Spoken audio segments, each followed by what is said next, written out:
To run as they stop him behind the line.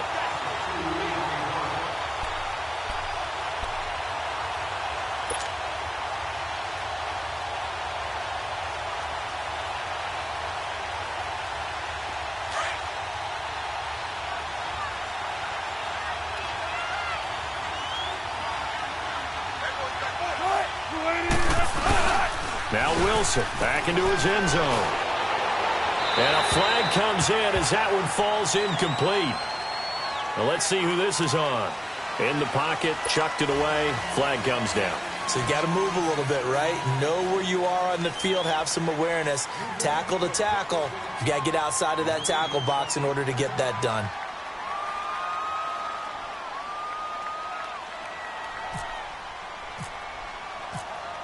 So a free kick situation forthcoming from the 20 as they'll punt this one away. This is taken around the 12. And an run! And now Cleveland geared up to take the field. I'm curious to see, Charles, about the play calling on this drive. Last time out, the interception that led to a touchdown. Here we are. I mean, very close, one-score game. Yeah, and if I'm a defender, I'm actually chirping to you on the other side of the ball, saying, hey, we picked off the last one. What you going to do about it now? So when you do throw the football, high percentage, but throw it with confidence. If there's any hesitancy at all. Mixon hit, and the ball is out. And it's scooped up by the Jets. And they take possession of the football and have it at the 36-yard line. Not the trend he wanted to start the season with a fumble lost in both weeks 1 and 2. Now, it's not a disaster, but certainly not what he was looking for. Got to get that fixed because otherwise he shows up on every scouting report. I remember sitting in defensive rooms and hearing the scouting report from my coaches, and if someone had a particular problem carrying the ball and holding on to it, that was noted. Hey, make sure you give a little extra attention to him. Get after the football. He's dropped it the last couple of games. And brought down, but not before they're inside the 25. Give them 12 yards there, and the Jets have a first. We talk about mobility on quarterbacks all the time. Here's where it really pays off. Able to move, evade, and is accurate throwing on the run and picking up a first down.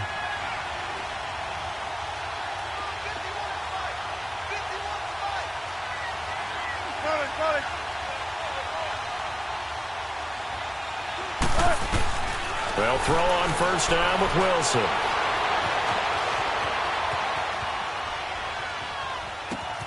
The throw to the left side, caught by Coleman. And he's in. Touchdown, Jets. Tevin Coleman, his second touchdown of the game, his third on the year. And the Jets have taken the lead here in the fourth quarter.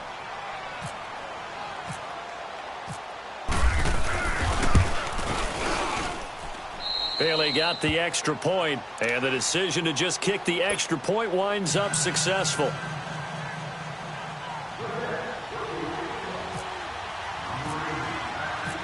Bailey now to kick this one away.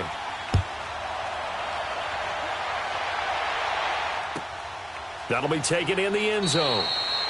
And no run back here. This will be a touchback, and it comes out to the 25-yard line. And now the Browns coming out on the field. And last time, not only the turnover that here. We always hear about empty possessions, but some are worse than others. You can have an empty possession, punt the ball away, get yourself set to play defense. But when you turn it over, it changes momentum. And when they take it downfield and punch it in on you, that's a bad possession all the way around. Yeah, but you're hungry to get back out there, aren't you? You better be, because otherwise it's going to be a long day for you. To the right side, complete to Taylor. And they're going to get this one all the way out across the 45.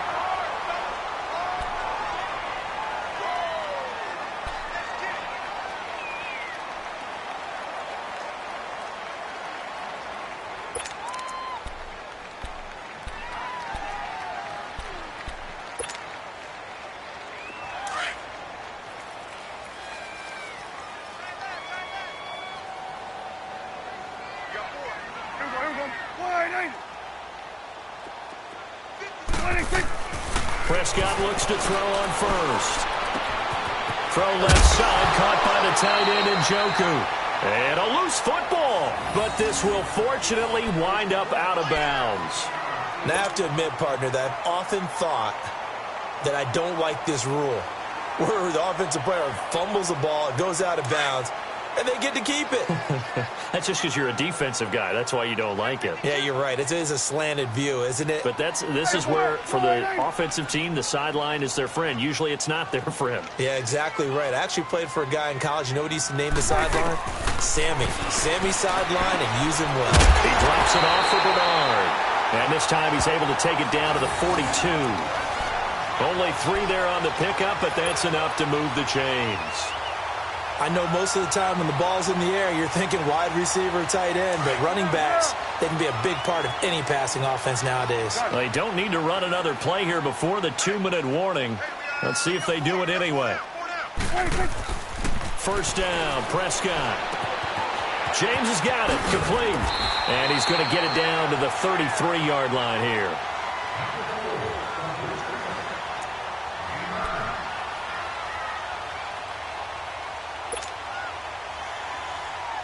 That last catch short of the marker by just a yard leaves him with a very manageable 2nd and 1.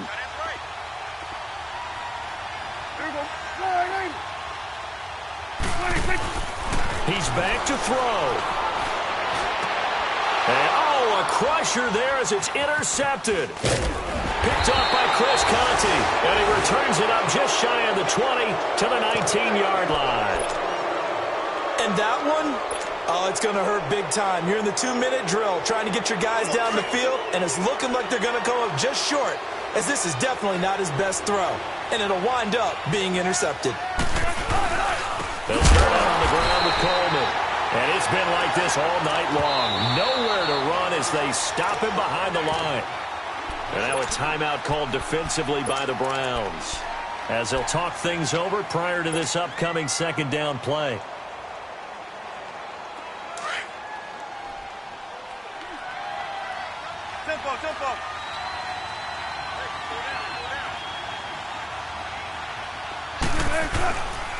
They will run again with Coleman. And some space here. Finding room at the 30. Finally taken down at the 32-yard line. 14 yards is the pickup there and a Jet first down. And they picked up a little bit of yardage there, and now, in this situation, should be in no hurry to run a play really fast. Let the clock wind down.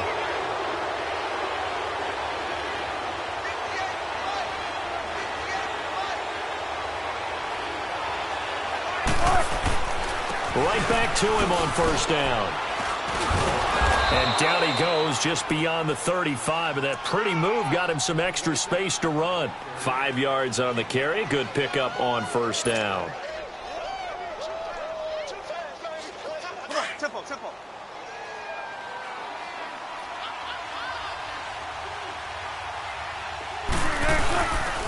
Coleman. And able to get this one across the 45 before he's brought down. Call it a gain of 11 yards, and that should just about do it. Really strong, effective run there out of a power set or a heavy set. 3 tight ends in the game, and that's tough for a defensive coordinator. They want to spot that lineup coming into the game early so they can get the proper defensive personnel on the field. That's why the coordinator's relying on some of the assistants to tell him what offensive personnel is hitting the field so he can adjust accordingly. They weren't able to stop him on that run. Frustrating for a defense, energizing for an offense. Finding a way to create that type of yardage in your running game, that'll make the guys carrying the ball very, very happy. Here's Coleman. And he's going to take this across the 50 into Browns territory. It'll be a pickup of a couple, and it leaves them with a 3rd and 3. This drive is pretty clear. Almost feels like old school fundamentals, doesn't it? Want to impose their will on the defense. What's that, 5 straight runs? Yeah, 5 straight carries to start this drive. And like you said, the way it's working, they may just stick with it. On 3rd down, it's Coleman. And brought down, but not before he was able to break the tackle, and the extra effort moves the sticks. I don't want to overhype it, but this is a big early season game, especially an overtime win. That can give you a big boost going forward in the season. It certainly can, and I don't think you're overhyping it because cliches go out the window when you start to play overtime. And you're right, the winner of this game now, that's an extra boost moving forward, and it actually is an extra hurt for the team that loses because normally you shake it off, but in this situation, it lingers a little bit longer.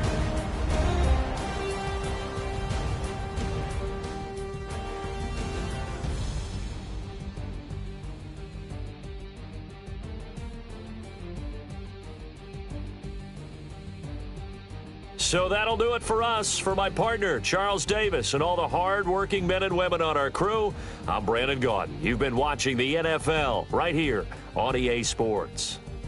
With that, we say good night from Cleveland.